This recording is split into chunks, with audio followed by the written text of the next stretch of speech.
नमस्कार, देश दुनिया की बड़ी खबरों में आपका स्वागत है। आज के इस बुलेटिन में हम बात करेंगे देश भर में मॉक ड्रिल की तैयारी की, जातिगत जनगणना को लेकर मल्लिकार्जुन खड़गे ने पीएम मोदी को लिखे खत की, भारतीय वायुसेना की बढ़ी ताकत की, पंजाब और हरियाणा के बीच पानी को लेकर छिड़े विवाद की, कांग्रेस ने पीएम मोदी पर लगाए गए आरोप की बात करेंगे, सुप्रीम कोर्ट ने महाराष्ट्र चुनाव आयोग को दिए सख्त निर्देश की और बुलेटिन के अंत में हम जानेंगे देश भर में आंधी बारिश को लेकर मौसम विभाग के अलर्ट की। साथ ही रोजगार समाचार में बात करेंगे देश में कौन कौन सी सरकारी भर्तियां निकली हुई है और उनसे जुड़ा क्या है नया अपडेट।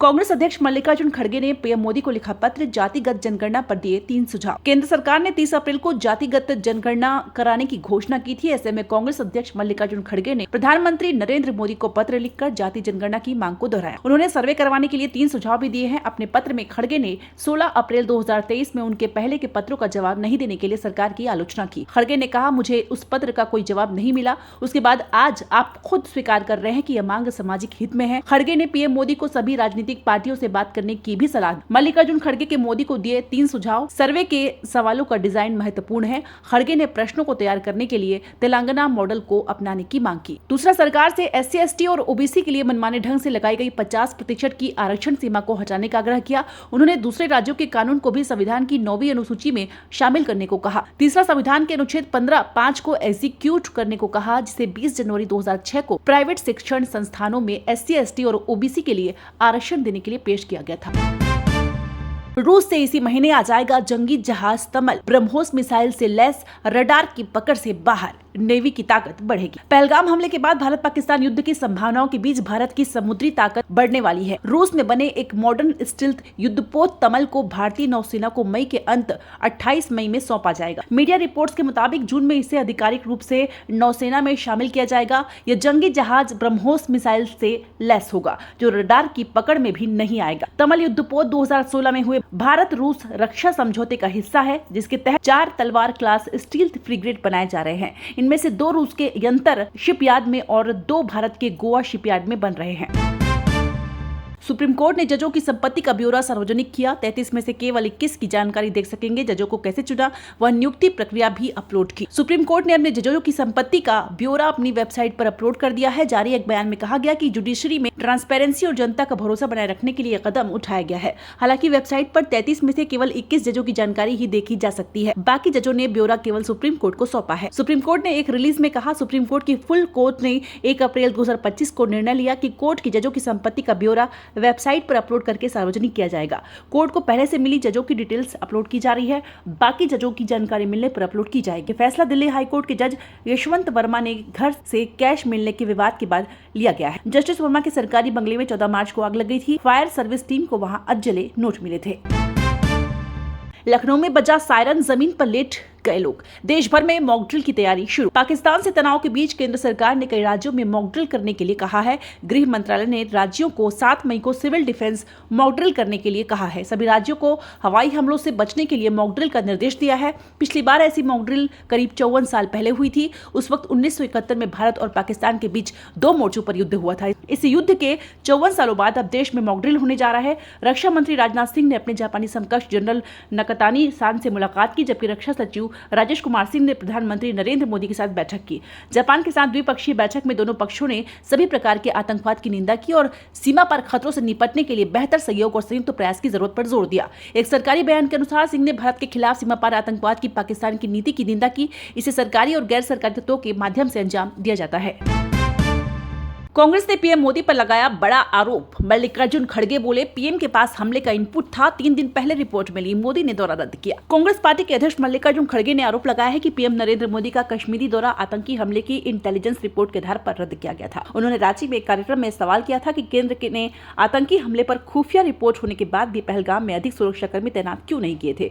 इस दौरान उन्होंने यह भी सवाल किया कि जब केंद्र ने खुफिया नाकामी स्वीकार की है तो क्या पहलगाम हमले में लोगों की मौत के लिए उसे जवाबदेह नहीं ठहराया जाना चाहिए। हालांकि मल्लिकार्जुन खड़गे ने यह भी दावा किया कि कांग्रेस पहलगाम हमले के बाद पाकिस्तान के खिलाफ किसी भी कार्रवाई के लिए सरकार के साथ खड़ी है, देश पार्टी के ऊपर है। मल्लिकार्जुन खड़गे ने अपने भाषण में पीएम नरेंद्र मोदी पर यह भी आरोप लगाया कि उनकी सरकार की नीति सार्वजनिक क्षेत्र के संस्थानों को बंद करने और SC ST और OBC समुदायों से नौकरियां छीनने की है, जबकि कांग्रेस पार्टी भारत के लिए, गरीब जनता के लिए, आदिवासियों के लिए लड़ती है। उन्होंने कहा कि बीजेपी सिर्फ जुमलों में विश्वास रखती है। हम भारत के लिए कुछ भी करने को तैयार। पहलगाम हमले पर अब अमेरिका ने दिया पाक को साफ मैसेज। अमेरिकी प्रतिनिधि सभा के अध्यक्ष माइक जॉनसन ने भारत को बहुत महत्वपूर्ण साझेदार बताया है। उन्होंने आतंकवाद के खिलाफ लड़ाई में पूर्ण सहयोग का आश्वासन दिया। यह बयान जम्मू कश्मीर के पहलगाम में भीषण आतंकवादी हमला के बाद आया है, जिसमें 26 लोगों की जान चली गई। माइक जॉनसन ने कैपिटल हिल में कांग्रेस की ब्रीफिंग के दौरान कहा कि भारत हमारे लिए एक अत्यंत महत्वपूर्ण साझेदार है, उनका समर्थन करने की हर संभव कोशिश करेंगे। माइक जॉनसन की ओर से दिया गया यह बयान भारत अमेरिका की कूटनीतिक रिश्तों को नई मजबूती देता है, विशेषकर तब जब भारत दशकों से सीमा पार आतंकवाद का सामना कर रहा है। यूएनसीसी की बैठक में पाकिस्तान की हुई फजीहत, बंद कमरे में सदस्यों देशों ने पूछे कड़े सवाल। भारत पाकिस्तान के बीच पहलगाम आतंकी हमले के बीच टकराव की स्थिति है और हालात युद्ध तक के बन गए हैं। इसे कम करने को लेकर संयुक्त राष्ट्र सुरक्षा परिषद की बंद कमरे में बैठक हुई। इस बैठक के लिए अनुरोध तो पाकिस्तान ने किया था, लेकिन इस वैश्विक पटल पर पाकिस्तान की ही फजीहत भी हो गई। इसकी वजह यह है कि 15 सदस्यों की बंद कमरे में हुई इस मीटिंग में आतंकवाद को लेकर पड़ोसी मुल्क पर ही सवाल उठ गए। पहलगाम हमले में लश्कर ए तैयबा की भूमिका को लेकर शहबाज शरीफ और सरकार की घिर गई। इस क्लोज डोर मीटिंग में पाकिस्तान को सदस्य देशों से काफी आलोचनाओं का सामना करना पड़ रहा है। वहीं पहलगाम आतंकी हमले की निंदा की गई है। इस दौरान यह भी कहा गया कि धार्मिक आधार पर पर्यटकों को मौत के घाट उतार दिया गया, जो कि सबसे घृणित कृत्य था। मीटिंग के दौरान पाकिस्तान को वहीं चुभने वाली बातें सुनने को मिली, जिसको लेकर आए दिन भारत पाकिस्तान को फटकार लगाता है। SYL नहर विवाद को लेकर सुप्रीम कोर्ट ने पंजाब और हरियाणा सरकार को दिया बड़ा निर्देश। पंजाब और हरियाणा के बीच पानी को लेकर विवाद बढ़ता जा रहा है। सुप्रीम कोर्ट में सतलुज यमुना लिंक नहर विवाद को लेकर सुनवाई हुई है। सुनवाई के दौरान सुप्रीम कोर्ट ने पंजाब और हरियाणा राज्य की सरकारों को निर्देश दिया है कि दोनों राज्य विवाद को सुलझाने में केंद्र सरकार के साथ सहयोग करें। केंद्र सरकार ने भी कोर्ट में सतलुज यमुना लिंक नहर विवाद को लेकर अपना रुख आगे रखा है। केंद्र सरकार ने सुप्रीम कोर्ट को बताया कि उसने सतलुज यमुना लिंक नहर विवाद के मुद्दे को सौहार्दपूर्ण ढंग से सुलझाने के लिए प्रभावी कदम उठाए हैं। केंद्र ने सुप्रीम कोर्ट से कहा कि उसने मध्यस्थता के लिए प्रयास किए हैं, लेकिन राज्यों को अपनी बात पर अमल करना होगा। वहीं सुप्रीम कोर्ट ने कहा है कि यदि इस मुद्दे का सौहार्दपूर्ण समाधान नहीं हुआ तो 13 अगस्त को मामले की अगली सुनवाई होगी। राजस्थान में तेज हवाओं से ट्रेन पर रखे कंटेनर गिरे। यूपी समेत 27 राज्यों में आंधी बारिश का अलर्ट।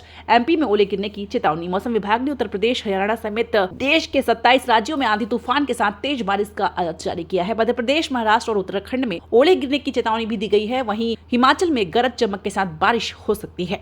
वहीं बीते दिन मध्य प्रदेश के 16 जिलों में जमकर बारिश और ओलावृष्टि हुई। इसके कारण कई शहरों में पारा 8 डिग्री सेल्सियस से 10 डिग्री सेल्सियस तक गिर गया। उत्तर प्रदेश में आंधी के साथ तेज बारिश का दौर जारी रहा।